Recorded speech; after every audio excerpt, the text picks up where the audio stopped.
Hey guys, I have to go in and do a setting on my YouTube studio to get you to be able to chat on this one because once again I accidentally turned on kids that this is a kids thing. It's not. So just give me 1 second and I will be able to turn that off and then you guys can chat.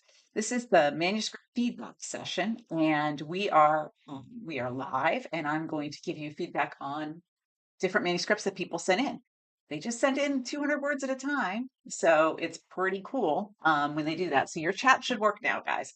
Let me know if you can see it. I'm going to drop a message in there because you had that problem last time and forgot to change it for this one. I had this session already set up, so I totally forgot to change it. So the manuscript feedback sessions, which we do every other week are sort of designed for you to be able to get some feedback on your pages. You can submit them. I can't submit them right now because I don't have enough time to look at them beforehand, but I'm going to drop the link in here. So if you are seeing this in the live after the live stream has run and you want to submit your pages, this is where you can submit your pages. Let me see if this will start again. Just so let me see if maybe that chat is still not working. Oh, we all know that I love this technology so much, right? There it is. It's working. Excellent. Okay, I'm glad. So it wasn't working on my end, but glad it's working on your end. So what these do is you submit up to 200 words, which is what that little link is for, and I give you feedback. Basically, I tell you what you're doing wrong and tell you in a public forum. So sounds like a lot of fun, right? Um, and I see Tearstone here. I had 4 submissions this week. So if you all come and you tell me that you're here, then I will absolutely do your pages. So yes, thank you. The chat's working. I'm very happy. And I can see my microphone working. I feel like I have like conquered Mount Everest when I get to do that. So let me see. If you wanted to go first, Tearstone, I can do yours first because I've got it already queued up here and getting some video stuttering. I'm not sure why that would happen. Hmm. I don't know why that would happen because my video seems fine unless my Wi-Fi is being glitchy, which is possible. My Wi-Fi has been glitchy for a while, off and on, because we were affected by the hurricane, and they made a lot of progress in repairing everybody, obviously. But every once in a while, there's somebody else's house that needs new wires or something like that. So my internet will just cut out for any kind of reason that the Spectrum people deem is a good reason. So if the video is weird, it could just be that the Wi-Fi is being weird. I think that my signal looks good on my computer anyway, so hopefully it's fine. So you guys submit the 200 words. You give me a little kind of blurb about what the book is about, so I know what I'm working on. Because the advice I would give for, say, a young adult novel, in terms of the way that the character should act and stuff, is a little bit different than how I would for suspense or a romance or whatever. So at least if I have some context um, in terms of uh, the book that you're writing, then I can at least give you appropriate feedback. So let's get right onto the first one because that way I can just work out any yeah, aren't you so glad you came early, right? That way I can get right to that and fix any other problems that I have on my end here, which ooh, I may have an audio problem. Remember, I don't think we fixed this particular frame. So if the audio is weird, I've got my other headphones here too. So right now it says that my Yeti is working. So hopefully that's fine. All right. Okay. I gotta get my computer over to here. There I am. Okay. So I like the opening that you had here, but I think we need to know exactly who is talking here and who and why they're here and what's going on a little bit more than what I've got going here. And I was a little confused. So I had to read it a couple of times, and I did read your overview of it. I think that you can show a lot more in this to make it more powerful. So for that first thing, that even in summer the air had a cool note to it this far north, I really like that. But then let's see what the area is like, because especially if he's in prison, he would be thinking about what the world was like before. So he could see the meadows, yellow with flowers, hear his sister's laughter, the faint whisk of a broom, whatever it is, kind of capture those notes of summer in that description that he has. Then we can come to the present day, because when you had to go straight into it filtering through the bars, it took me a second to figure out where he was. And I think you can show a lot more. When he opened his eyes, he was in the same dank, dark hellhole. So, boom, now we can tell as the reader exactly where he's more or less where he's at. And I liked how you had the fresh air coming in. Those scents that you have in the prison are so strong that I think it would be better if the summer air pulsed through the bars, struggling to overpower the stench. But Mother Nature can't do that. But it was the combined odors of overfilled chamber pots, stale, sweaty straw, and the lingering acrid scent of fear from dozens of men before him had soaked into the very stones of this cramped cell.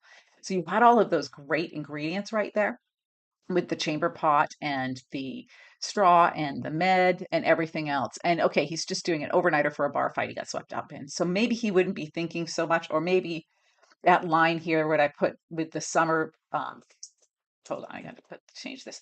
Maybe I would change this line here then to regret for why he's in there so that the reader knows that it's just a one-timer thing. I went off of your synopsis, so I figured that he'd been in there for a while, but still, he would have some regret. So then I was getting kind of confused on the people and everything else. So I know that you've got distant voices broke the silence, but I think we need to make it clearer that they're down the hall. A clatter sounded down the hall, echoing off the stone walls, bouncing down to him because it would be kind of echoey in a prison, right? And then he's been there before, or he's at least met some of the guards, even if it's only for one night. Then let's describe that a little bit by the voice that he recognizes. That had to be the young guard, the redheaded one, the one who hated his prisoners and shoved food inside of the pole, whatever, however you want to differentiate that guard, just differentiate them a little bit so that we aren't just seeing these nameless people or faceless people talking. And I like this woman. I'm assuming that he knows who she is, but if she doesn't, that's okay. I think you can reword this to make it clear he doesn't know who she is. And let us see this. The guard again, firmer this time, probably blocking her view and her passage so that we can see what's happening, even though he can't see what is happening, if that makes sense. So you're describing it with what he thinks is happening. And then she can say, living isn't safe in these troubled times, which you've got, which is a great line. But what you needed to do was to build some transition and some motivation and a lot of other things that you can show. So I had him thinking that this was a good tactic to build rapport with the guard, the we're all in this together kind of approach that had worked so well for her before, assuming he knows her. If he doesn't, then you can take that part out. From deep in the bowels of the jail, he smiled. It had been a long time since he smiled at anything. Of course, obviously, you can rewrite this any way that you want, but what I wanted to create here was him interpreting what's happening and him seeing how it's going to work and why it works, because otherwise, you don't really have a motivation for the guard to just let her go, because guard's goal is to not do that. So by saying this, you've already established who she is as a character a little bit. You've shown her strength and everything. And then if you have the he smiled, and it had been a long time since he smiled at anything, which again, you don't have to have that. You can have whatever you want. You are establishing that he's got something going on emotionally. So this is establishing all of this stuff in here. It's that he's in the prison and there's been men there before. Somebody's coming to get him. He's, in a really dark place in his life. All of that can be established in the first few paragraphs. Um, and I think you can also add a teeny bit of backstory here. If she says, I'm fine, I accept the conditions, and he would interpret that again because he's on the other side in the prison cell trying to figure it out. Brave one for sure. She was stubborn and headstrong and all the things his father hated, or whatever you want to put in there.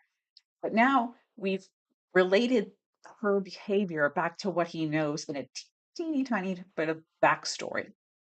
And then you can have her come down, and then I think you need to make it clear why he can't see her. So the thick wood with its tiny closed steel panel didn't afford him so much as a peek. And then let's drag it out just a teeny bit. Just let that moment before the door opens and he sees the people have a little tiny bit more room to breathe. The jingle of a key, the click of tumblers turning, then the crossbar shrieked in its holder and a booted foot, so we know that it's the guard's foot, pushed the door into the cell. So then you've got it just drawn out just a teeny tiny bit more. Um, and yes, and if he does recognize Amara's voice, would be really good because then he would know who she is and what she's doing. And it would give him some some context there for how she's acting. And you can also start establishing her character. Give her something distinctive that he recognizes right away. And I like that the smile thing fits him really well because then you've just built that rapport with the reader right away. Just having it had been a long time since he'd smiled, the reader's already like, oh, I feel bad for him, and so they want to see him find joy again. And then we've also established with just a couple of lines, Emira is really strong and not going to take no for an answer and will use whatever tactics she needs to get what she wants. So these seems like a lot of red. And if Cheryl and Miranda here, I will show you that they have a whole lot of red as well. So Cheryl and Miranda, let me know if you're here and I'll bring your pages up. Um, Seems like a lot of red, but really it's a lot of tweaking to create those layers, to create that showing, to create that emotional connection. And she hits him like a truck with what she does once the cell is open. That's awesome. So if he's interpreting it one way and then all of a sudden it becomes something else, that's also really good because he could be like, great, she's coming to let me out. She's going to, I've realized it's not in a time period where they would have bail, but she's going to pay my bail. She's going to get me out. And then boom, it goes the opposite. That will surprise the reader too, if he misinterprets what is happening. So let me know if you have any questions on that. And I'll email it to you after this live is done, since you put your email address in the thing. So I can bring that back and just show you again, like a little bit of these changes. They're not huge ones. They're really kind of tiny, even though it seems like there's a whole lot of red. Like why it seems so overwhelming to you, I'm sure.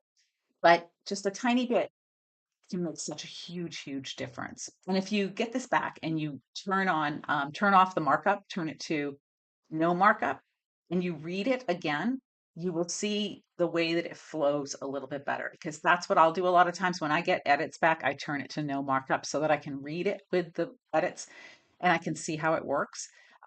Because otherwise, I'll get all emotional and be upset that something wasn't perfect.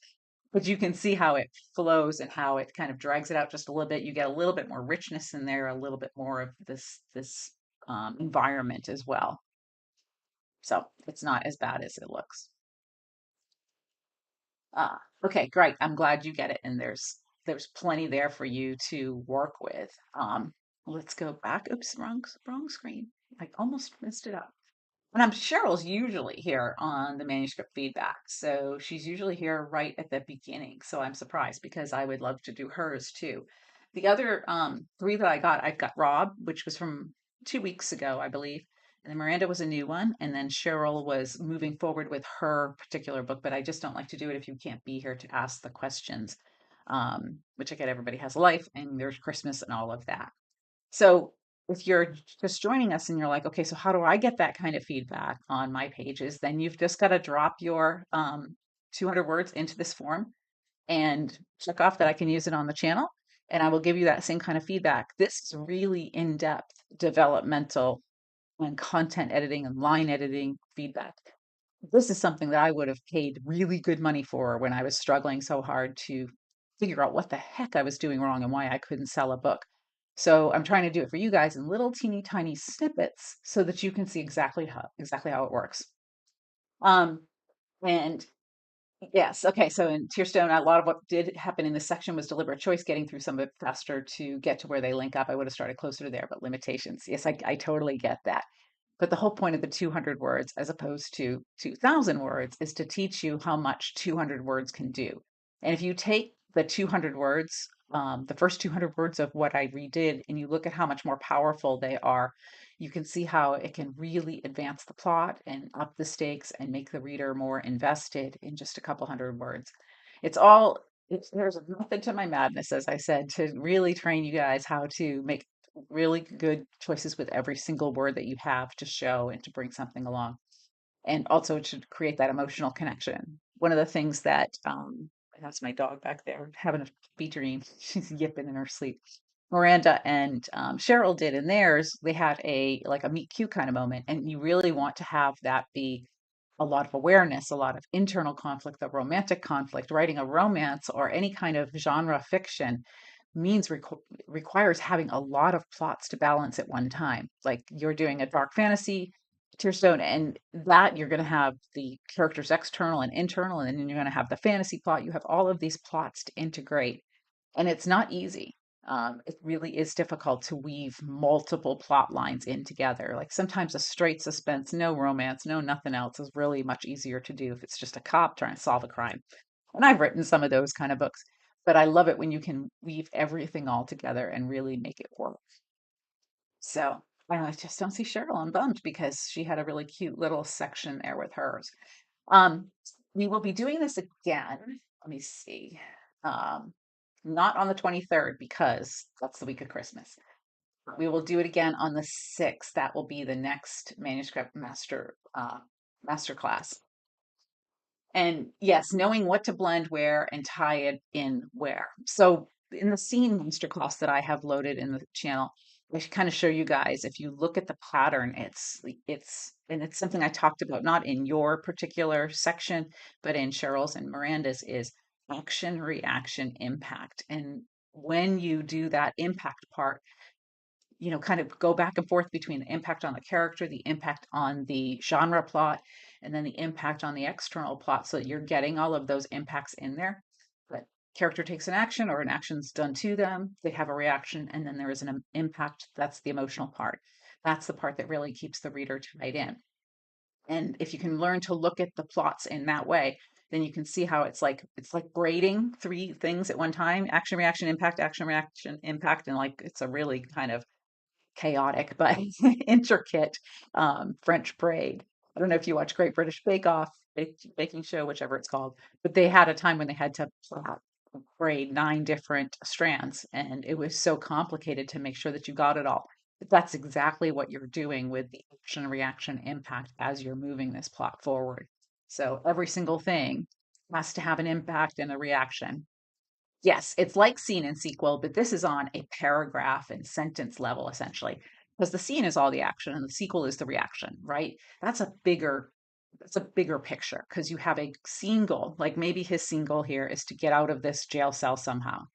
And so he's going to accomplish that or not. And then he's going to have some kind of a price to pay with Amara when she comes and picks him up. I'm sorry if I'm butchering her name. um, but in between, other things are happening that are going to have an impact on the character. So even as you've got the big single, there's a bazillion little steps that go in there that also have an impact on the character. And there's a bazillion little actions that they take that also have an impact on the character. What the other characters say has an impact on the character. So it's like baby scenes and sequels over and over and over again so that you're continually upping that emotion on the page and getting it across. So, yes, action reaction cycles. It's really what happens. There's always a reaction to every action. I think that's the phrase, but every action has an equal reaction. That's true in fiction as well. When the character does something, anything, they can be screaming, "Get out of my way." They can, yell at somebody else, or they can hug somebody else. There is an equal and sometimes positive, sometimes negative reaction to that. And that reaction has an impact on the character and on what they're going through in the scene. And ultimately will have an impact on the plot too, because either they'll become more emotionally open and, find true love if that's what they're looking for, or your hero in your fantasy will finally admit that he can't do it on his own and have to trust other people. All of those things are what that emotional connection is building to so that the character learns their lesson and achieves their ultimate happiness at the end. So, yes, a billion of those basically. Everything that happens should have a reaction to it. I'm reading a book right now that I actually put down last night. And I was really looking forward to it because it was a story by somebody that I really liked, and I really wanted to love this book. I really did. But there was no action until page 67, like nothing really. I mean, she just basically went to work. And I thought, I'm not caring about these characters as much. I'm not invested in this because there's nothing happening that's going to have a reaction or an emotional impact. There was a lot of setup before the actual thing happened that sets off the rest of the plot. It was way too much ordinary world basically before you got to the main event. So I ended up putting that book down and picking up a different one. And because if I'm going to be flipping pages to get to where stuff starts happening, then I'm obviously not going to enjoy the next 300 pages.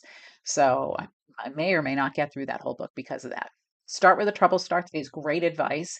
And you can always do that. You can have a teeny tiny bit of the ordinary world ahead of time. Which book do I have here? The Perfect Marriage. It has a teeny tiny bit of ordinary world before the girl dies.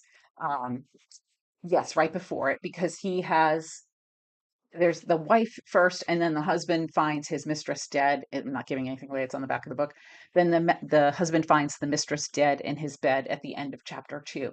So you've got a prologue which sets up that some woman dies. Then the first chapter is in the protagonist, female protagonist point of view, and then the husband's point of view, and then his mistress dies, and that turns out to be the woman they were talking in the prologue. That gets to it pretty quickly, and the stakes are already pretty clear when you've got it. Now, I think personally, I think the author could have skipped chapter one with the female protagonist, but I understand that she was really trying to establish who that character was and what her strengths were for the plot that was to come. I don't have the other book that I was reading was We Are All the Same in the Dark, which was a really kind of odd and unusual book, but also really, really good. And I don't have it nearby to pick up, but I read like 3 or 4 books a week. So I'm always analyzing all of them. One of the things I'm doing right now for you guys too is I'm taking Ruth Ware's 0 Days and I'm going to analyze a section of it at a time and do each one of those in a video because there's so much there in that first chapter for the setup for the ordinary world and then for the catalyst. Her catalyst also comes late. Her catalyst comes at the end of, I believe, chapter 3. But the ordinary world is so engaging and so filled with drama and suspense and high stakes that you're already invested and you're trying to figure out what's going on. So it wasn't the same as just kind of somebody going through their ordinary day. Her ordinary day is sort of a Mission Impossible kind of thing. So it's very strong that way. Currently reading, oh, the X-Wing series. I've heard of that. I have not read that. I've been reading a ton of suspense and thriller and psychological thrillers lately. I had picked up a couple of historicals, and now I'm reading The Heaven and Earth Grocery Store, and that's a whole different. It's like, oh well, I think it won the Pulitzer, not the Pulitzer, but like a book prize this year. I've been gone all morning, and so my brain is kind of fried. But I'm reading that just to get some kind of literary fiction and sort of analyze that as well. I really want to pick up some other books, but my husband, every time they come to the house, he's just like, "You got more? You can't use your Kindle?" And no, I like the real thing. I buy a ridiculous amount of books. Well, John, I appreciate you being here for this. I'm sorry this is so short, but I didn't see Cheryl and Miranda, so I won't embarrass them on live television or live streaming without them being here to get their feedback. And the next manuscript feedback will be on January 6th because we have a holiday right in there. And so I'll have a live stream on Friday for writing at 4 o'clock Eastern. And I'm looking forward to seeing all you guys. So thank you for joining me today. And I will see you guys in a few days. So thank you. And I'm so glad that I didn't have any problems. So thanks for being here too, John. All right. Have a great day, guys. Yes, not so much to do. Exactly. Have a great day. Bye bye.